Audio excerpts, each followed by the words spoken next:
Môžeš mi dať rozhovor? Čo si myslíš, ako dneska dopadneme? Dobre. Dobre?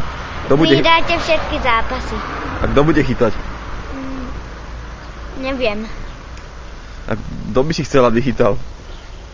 Tak polovičku Marek a polovičku Vlečák. No, ty si ale diplomat, táto odpoveď, teda, to si ma zabil. To sa dohodli. Najlepšie.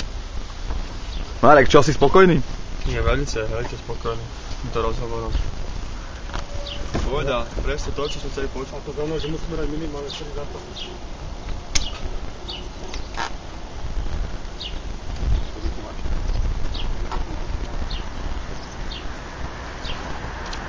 No čo, Blonďo, ako sa cítiš?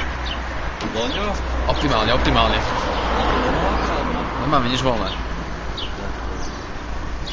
A ty ako to vidíš?